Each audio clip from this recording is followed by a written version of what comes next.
large-scale ship, better known as an aircraft carrier, went to sea. It was a Chinese aircraft carrier. So their desire to have what we have is called in the parlance of the Defense Department a blue water navy is now happening. They have and are having more ships. They've taken several old Russian ships and turned them into helicopter-based carriers, which is what the Russians always liked anyway, or the Soviets did. But now they want to build up to the scale perhaps even of the Nimitz class that we have. So you're going to have a blue water navy. You're going to have a tremendous cyber and high-tech defense system for this Navy.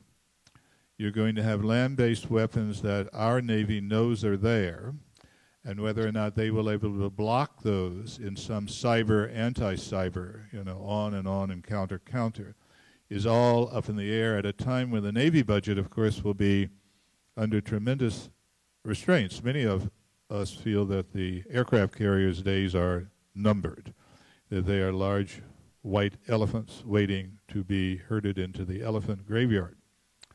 But I ask your opinion. What do you think of this effort combined with all the other things they do, a high-tech, a cyber defense, the Navy going to sea, the missiles that protect that Navy and are dangerous to our Navy? What's up? So I think what's up is on a few levels. There is clearly an effort by China, it's been going on for a long time, to develop what used to be called an asymmetric, but is now being called an anti-access strategy, specifically against the United States, on the grounds that the one struggle we have with the Chinese is over Taiwan. The way we project power in the Taiwan situation is with the Navy and with carrier-based aircraft.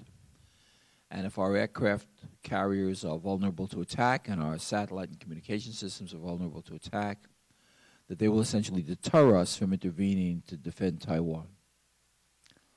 But now, beyond that, you're absolutely right, because they have the resources, which we don't have. They are now plowing big bucks, big won, into the development of major capabilities, somewhat similar to what we have so far on a smaller scale, but definitely to project their power beyond Chinese territory, Chinese waters.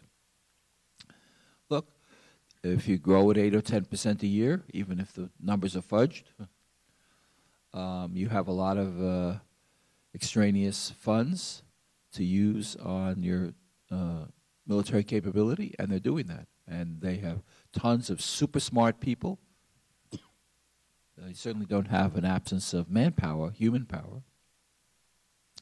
So you're seeing over time what any great country that's economically prosperous does. It builds up its military.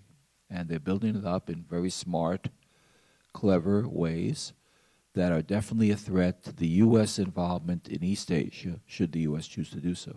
So this is what's happening. It so happened that the Beijing regime, when the large celebrations took place, which were basically peaceful with parades, etc., and Secretary of Defense Gates, who you just described, was in Beijing for these meetings and celebrations and parades. He was taken aside and given a trip down to a air base, as I understand it, and off the tarmac came the first look at a Chinese aircraft, a military fighter of the first magnitude, which was a stealth aircraft, at least from all appearances and from all talk about it. And some were quite taken aback that this would be pulled on Gates as a surprise. And also some in the New York Times speculated that it even surprised certain people in the government, the civilian side of the PRC government, because, of course, the military has its own view about what it should be saying and doing, and we don't always have the inner sanctum view that comes from watching so closely the second Forbidden City, where they all live, right next to the old Forbidden City. So what is this? Gates was surprised. They do have a stealth fighter. What are they looking for? Yeah, I think this circles back to our earlier point that through exfiltration, first of all, they have tremendous capability of their own for research and development.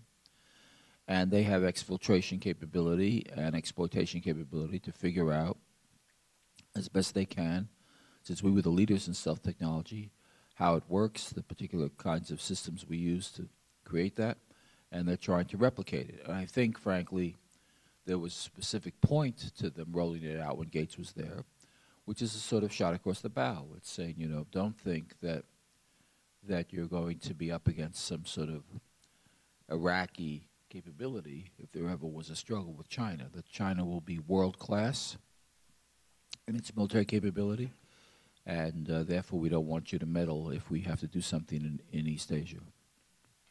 So it was a statement that the Chinese government was making, or at least the Chinese military. And sometimes, you know, you don't know. The PLA has its own agenda, which may not always be identical to the agenda of Hu Jintao or whoever is going to be the leadership. The PLA, in general, I think has a much more belligerent view, although it's hard to generalize, but a more belligerent view of the United States than the political leadership. The political leadership realizes what's at stake. They've spent decades trying to build up the economy and the society of China. They don't want to risk that in a conflict with the United States. The military have a more narrow view. They're competing with the U.S. military. They want to deny the U.S. military access. So it's a somewhat different situation. I was in the National Defense University, not in Washington, where I've been many times, but in Beijing. And I remember very clearly the visiting Americans were on one side, and these very senior-looking Chinese military on the other side, and a man from the embassy who knows much more about this than I do said, across the way, he said, there are 15 top generals in the Chinese army, and 9 of them are in the next row. And when you looked at them, some of them almost didn't look like Han Chinese. You know, they have mixed, some Central Asian looks about them, their facial features. Most of them do not come from urban areas. They come from rural areas. They have limited education, I think, outside their military prowess, which is very considerable. So these are not, you know, these are not the most sophisticated international thinkers. They're warriors, and they know what they have to do if war starts. So this is the reality. This is what you're dealing with. Since you're just back from the Persian Gulf, I want to ask you an Arab Spring kind of question. It's no longer spring, it's no longer summer, it's fall, but the spring never got as far as those very vital places in the Gulf that we depend heavily on. In fact, we have a second U.S. fleet that is headquartered in one of those small nations.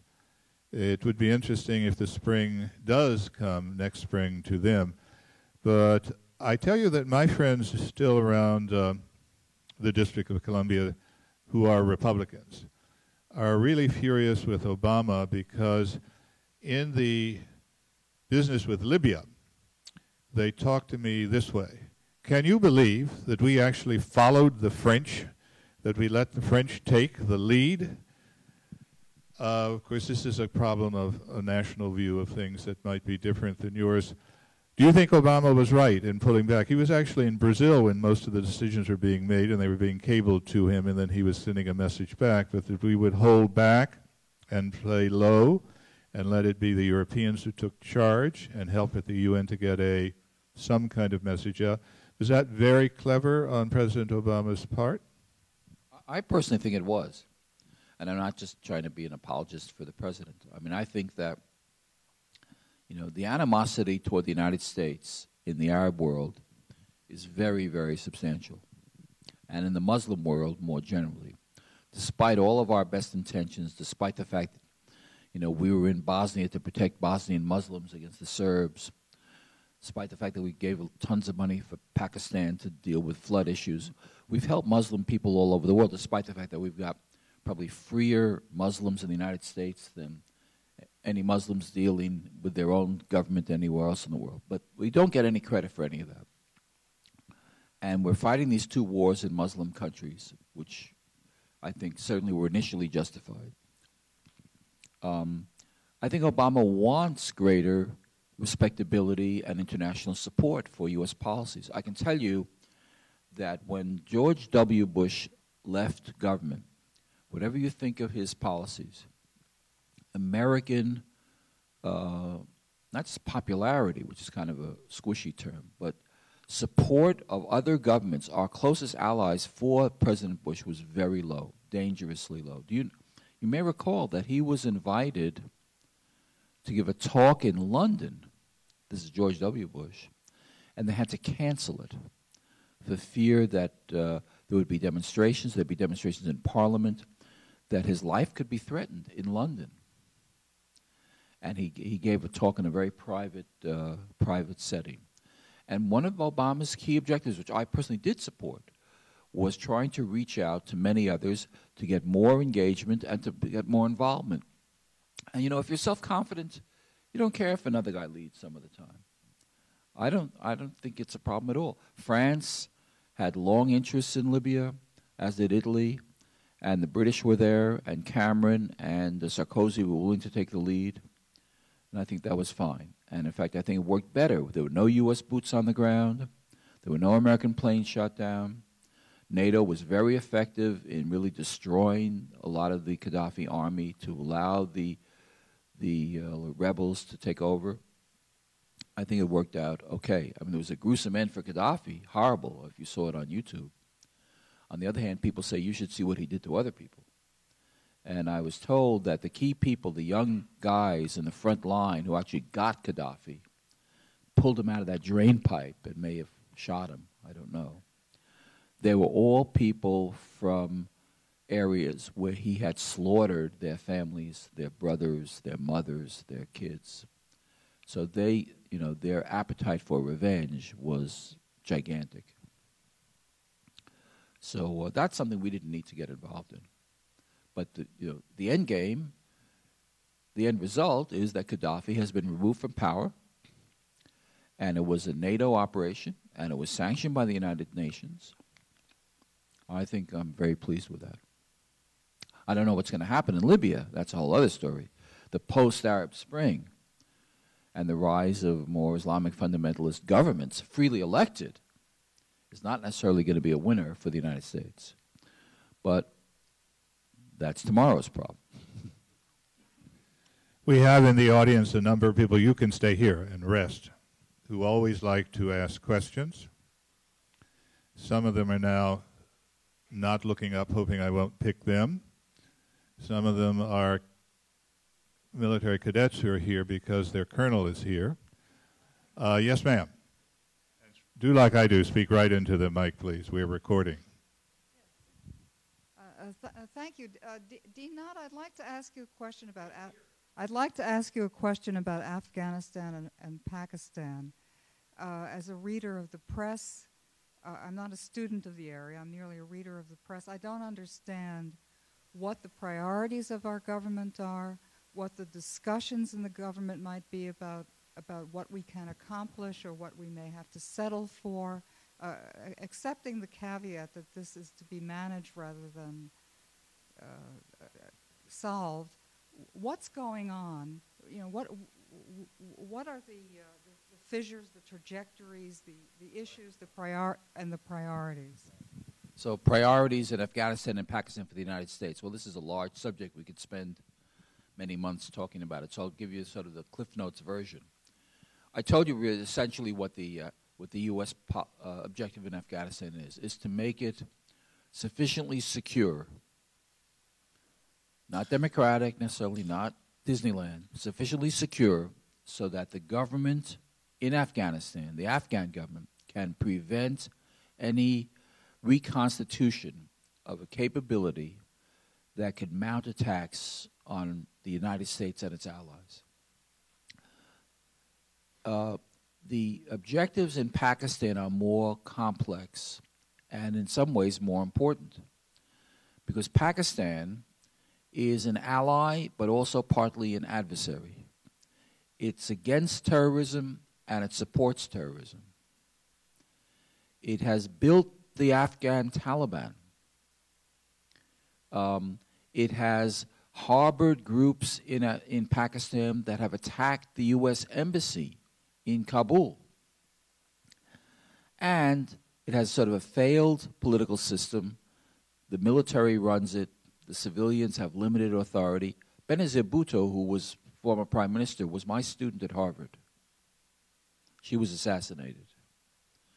Her father was hung by General Zia al-Haq. This is not a happy place. Vast numbers of poor people, huge natural disasters. The floods recently flooded out 40 million people. 40 million people. It's not one town. It's not just one town in Missouri. 40 million people lost everything. So it's just very unfortunate. And they have nuclear weapons. And it's not clear how secure those nuclear weapons are. There's an excellent article. It's controversial, but I highly recommend it. I just actually gave it to my class. It's just out. The December issue, see, it's November, but December issue of the Atlantic Monthly called The Ally from Hell. These are our friends. And Obama was briefed very early on, and he was told, Afghanistan is not about Afghanistan. Afghanistan is about Pakistan. And we've had a long, torturous relationship with them. We've had some good times, some bad times. And dealing with that whole hornet's nest is just a huge issue. Clearly, a top priority with Afghanistan, with Pakistan, is we want to make sure that their nuclear weapons, which we try to dissuade them from developing, are secure. That Al-Qaeda can't get them, that they don't sell them to anybody, that they're not stolen, that they're secure. They have so far been very reluctant to use U.S. support to help them improve the security of those weapons. That's an absolutely top priority. And if you go to Pakistan, what the Pakistanis will tell you is, we know why you want to help us secure the weapons, so you can figure out where they are, so you can steal them, so you can take them back. And in fact, since their whole sense of threat primarily comes from India, they see India as the threat, they have said many times, including high-level officials, that the real existential threat to Pakistan is the triumvirate of the United States, India, and Israel. And that the three countries are plotting day and night how to destroy Pakistan. And this is after, we give them several $1 billion a year of aid. We're there all the time. And this relations deteriorated further when we went into Pakistan to get bin Laden without informing them, which we did, of course, because it would have been leaked and bin Laden would have gotten away. So again, this is a mother-in-law issue. It's just not easily resolvable. And right now, actually, relations with Pakistan are about as low as they've been in modern times. They're terrible. So that's the mix of issues we're dealing with here. And they will be passed on. If Obama wins, he'll be dealing with it the next 4 years. If Obama loses and Romney or somebody comes in, he'll be dealing with it. And if you think there'll be a magic wand and everything will be great in 4 years, it's not going to happen. What a happy, happy note to end on. I wanted to, we'll be here for another half hour, and then you can talk up close and personal to the professor. But I wanted you to know that next week, on Tuesday, a great art curator is coming to this very room, and is going to walk you through a brilliant exhibit that's at the Asian Art Museum, the exhibit that explains to you those magnificent Maharajas and their wonderful little kingdoms inside of the nation that is India. The show is open now. You should go to see it. But when you come here, you'll see it up close and personal. She's bringing a show inside of her computer so that you will see anything you wanted to see, so you can get very close to those pieces. And then we have coming to you in the very first day of December a wonderful Pulitzer Prize-winning historian who's written a great book, Empire of Ice. It's the story about that continent that is now 100 years old. 100 years old in the sense that we in the West actually discovered it wasn't just floating ice, it wasn't just an archipelago like Indonesia, but in fact is a continent. Empire of Ice, Ed Larson from Southern California, Pulitzer Prize-winning historian, also with a show to show you. There will not be live penguins, but there will be lots of photographs of penguins as they do their thing. Some of you probably don't know it, but Australia today is actually fertilized by hundreds and hundreds of years of penguin doo-doo that has piled up on all of those parts of the continent that can be mined, and that very smelly stuff is taken to Australia and makes Australia green and grow. So you'll learn all that you never knew about Antarctica on December the 1st. And then on December the 13th, two brilliant members of the Obama administration, particularly in this case the woman, Christina Romer, who was in fact President Obama's chairwoman of the Council on Economic Advisors, and now, just like our colleague here, has returned to Berkeley to teach in the econ department. She and her husband both have chairs in economics at Berkeley. They're going to come here and tell you, quote, how to fix the broken American economy, end quote. I just heard that lecture at Berkeley last week. It was brilliant.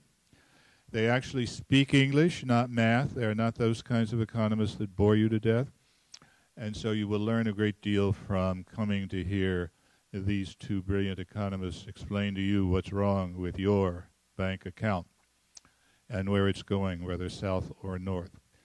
And then we will conclude the year because there's something called Christmas, but we'll come right back strong with a number of hit players. We've now decided not to do the San Francisco Giants. We've been trying to do them here because they win, but then they didn't win this year, so we're not that interested. We are typical San Franciscans. We're for our winners. But there is a guy who's hiding in a huge building right there as you cross the Bay Bridge.